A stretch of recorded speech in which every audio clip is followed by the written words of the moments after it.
Alcatraz, ou a Rocha, a mais temida prisão de segurança máxima de todos os tempos. Uma prisão impossível de se escapar. Só que não. Hoje eu irei falar sobre uma das mais espetaculares fugas de um presídio que se tem notícia. A fuga de Alcatraz. Meu nome é Robson Adriano, você está no canal Tem de Tudo.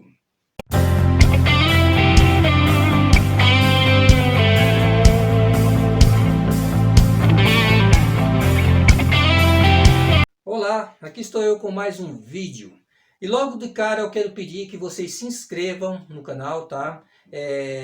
Deem um like, assinem as notificações, aquela coisa toda, porque isso é muito importante para que o canal comece a crescer e se tornar mais relevante no YouTube. Bom, hoje eu resolvi falar sobre uma das mais espetaculares fugas de um presídio de segurança máxima que se tem notícia. Só que não era um presídio qualquer, era simplesmente Alcatraz, ou como muitos chamavam, a Rocha. Um presídio que foi construído para que não houvesse nenhuma possibilidade de fuga. Mas os fatos acabaram mostrando o contrário, né? Bom, gente, Alcatraz é uma ilha que fica localizada no meio da Baía de São Francisco, na Califórnia, Estados Unidos. No início, Alcatraz era apenas uma base militar, mas com o tempo fizeram uma conversão para transformá-la em uma prisão de segurança máxima. Isto porque na época a violência, a criminalidade estava tomando conta de tudo. Eram várias máfias que surgiam todos os dias. E o Estado precisava dar uma resposta à altura a tudo isso, não é mesmo? Foi então que se teve a ideia de construir a prisão de Alcatraz. Um presídio que foi construído para que não houvesse qualquer possibilidade de fuga. A sua inauguração foi em 11 de agosto de 1934 e ficou em atividade até 21 de março de 1963. Para lá eram mandados aqueles criminosos de altíssima periculosidade. Inclusive foi lá onde ficou preso o maior mafioso de todos os tempos, o Al Capone. Mas não só o Al Capone, e sim todos os líderes de máfias da época. Neste vídeo eu irei contar a história dos irmãos Anglin, que provaram que Alcatraz, ou a Rocha, não era assim tão a prova de fuga como muitos falavam. Eles foram prisioneiros de Alcatraz e protagonizaram uma das maiores fugas de todos os tempos. Tão espetacular que deixou todo o sistema prisional dos Estados Unidos envergonhado. Os irmãos John, Clarence e Alfred Anglin já tinham um vasto histórico de criminalidades. Até que no ano de 1958 eles foram assaltar um banco com uma arma de brinquedo e acabaram sendo pegos. Foram pegos, né, e foram mandados para um presídio federal na cidade de Atlanta. E lá tentaram por diversas vezes fugir. Até que resolveram mandar o Johnny e o Clarence para Alcatraz, enquanto que o outro irmão permaneceu no presídio. Mas o Johnny e o Clarence foram mandados para Alcatraz. E junto foi mandada uma recomendação para que não deixassem os dois juntos, porque havia uma enorme possibilidade de risco de fuga. Só que o diretor de Alcatraz, o Paul Madigan, lógico, ignorou completamente essa recomendação, né? Porque até então, Alcatraz era considerado um presídio que não havia nenhuma possibilidade de haver uma fuga bem-sucedida. E cometeu a burrice de colocá-los em celas vizinhas. E eles conseguiram fugir de Alcatraz. Mas o grande enigma mesmo é se eles conseguiram fazer a travessia do oceano. E se conseguiram, como eles fizeram? Lembre-se, Alcatraz era uma ilha em meio ao mar. E nunca encontraram nenhum corpo por lá. Só que 9 meses depois foram encontradas ossadas humanas na Baía de São Francisco. Os investigadores então entraram em contato com os familiares dos fugitivos, né, na intenção de colher material genético para assim fazer uma comparação para saber se aquela ossada se tratava dos irmãos Anglin, dos fugitivos.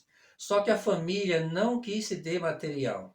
Aproximadamente um ano após a fuga de Alcatraz, o Alfred, que é aquele outro irmão, Anglin, que não tinha sido mandado para Alcatraz, ele também tentou uma fuga.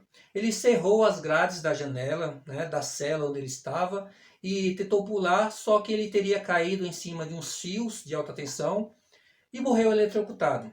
Só que um agente funerário acabou falando para a família que na verdade ele não morreu eletrocutado, né? Que ele tinha sido espancado até a morte.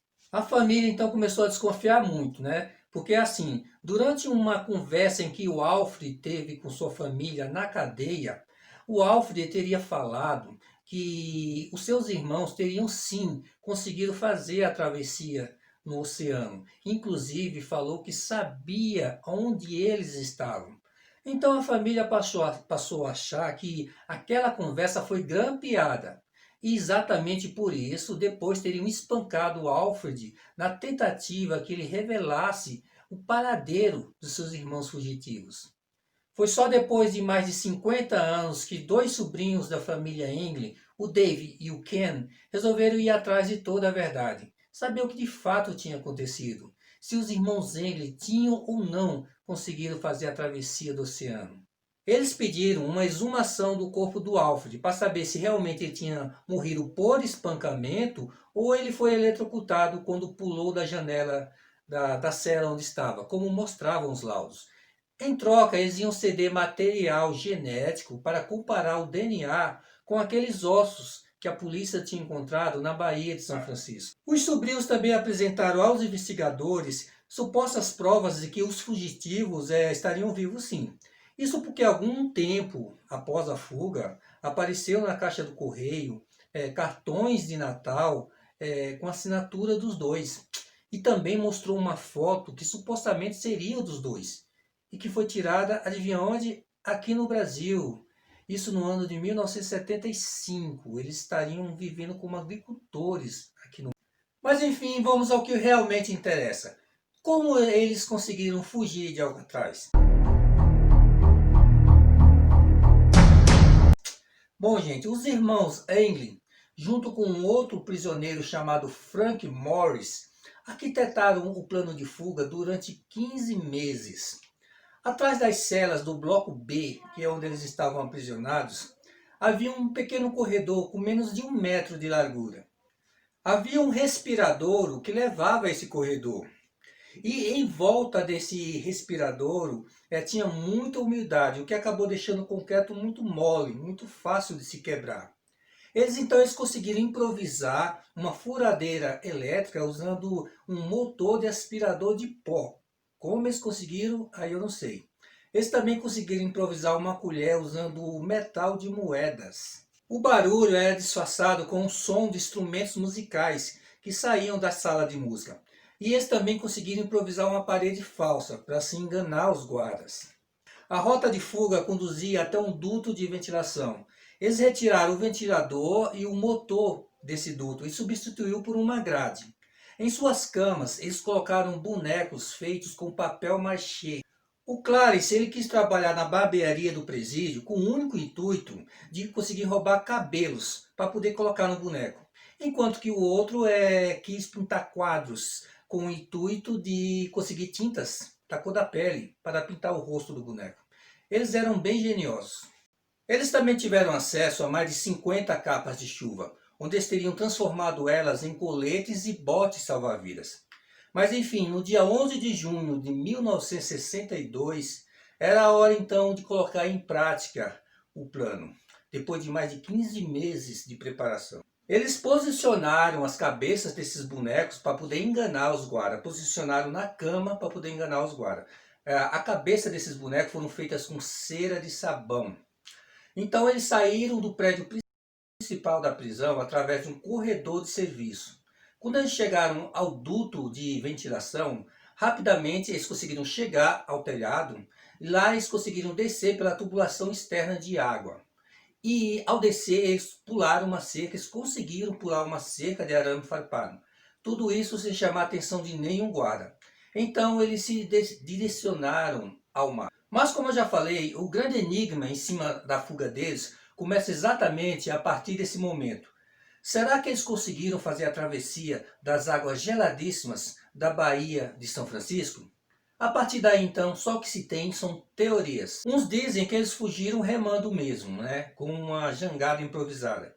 Outros dizem que eles simplesmente foram rebocados pelos próprios barcos que tinham acesso à ilha de Alcatraz. Isso porque nos registros do presídio, tinha se constatado que havia desaparecido mais de 30 metros de fios elétricos da oficina da prisão. E também nas celas deles haviam revistas. Uma delas ensinava como amarrar e desamarrar uma embarcação de uma doca.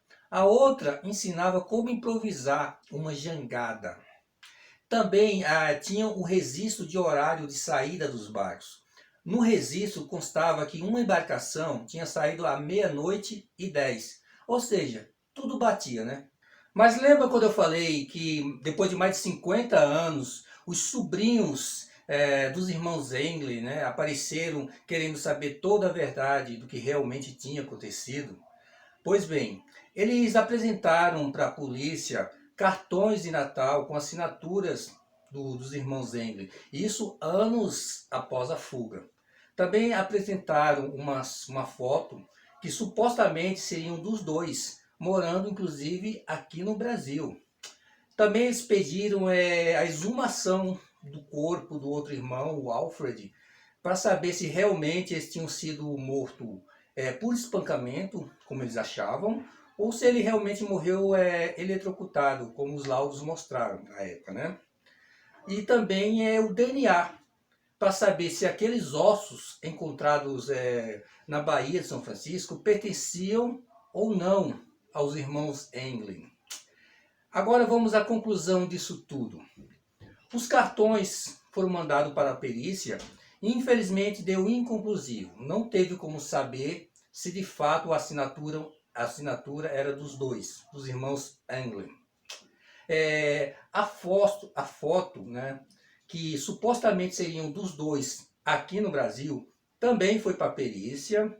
Compararam com outras fotos, isso porque como foi anos após a fuga, né, estavam bem diferentes. Então tiveram que comparar com outras fotos que a família já tinha. E chegaram à conclusão de mais de 99% que sim, a foto era autêntica, pertenciam aos dois. Sobre a exumação do corpo do outro irmão, o Alfred, foi constatado que ele não morreu por espancamento, realmente ele teria morrido eletrocutado.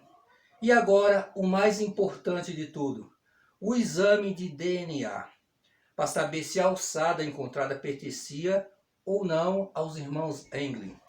E o resultado foi negativo, ou seja, a alçada não pertenciam aos fugitivos. Então há uma enorme possibilidade de que eles conseguiram fazer a travessia com sucesso. E também existe a possibilidade muito grande, né, que eles tenham vivido aqui no Brasil. Dizem que o verdadeiro cabeça por trás da fuga de Alcatraz não foi os irmãos Engel, e sim o Frank Morris. Ao todo, Alcatraz teve 36 tentativas de fugas, nenhuma delas bem-sucedida. Somente os irmãos Engel e o Frank Morris é que conseguiram com sucesso. No ano de 1963, um ano após essa fuga, Alcatraz foi desativada. Isso porque a sua manutenção custava muito caro. Era mais barato investir em uma prisão de segurança máxima em terra firme mesmo. Hoje Alcatraz existe apenas como um ponto turístico. Inclusive a cela onde ficavam os irmãos Engel continuou do mesmo jeito, com a cabeça dos bonecos lá posicionada do mesmo jeito. No ano de 1996 foi lançado o filme A Rocha, com o Nicolas Cage e o Sean Connery. E também no ano de 1979 foi lançado o filme Fuga de Alcatraz, com Clint Eastwood, que fala especificamente sobre essa fuga espetacular. Bom, gente, é isso aí. Espero que vocês tenham gostado desse vídeo, tá? Deem um like, não se esqueçam disso. Assinem o canal. E depois eu volto. Até mais.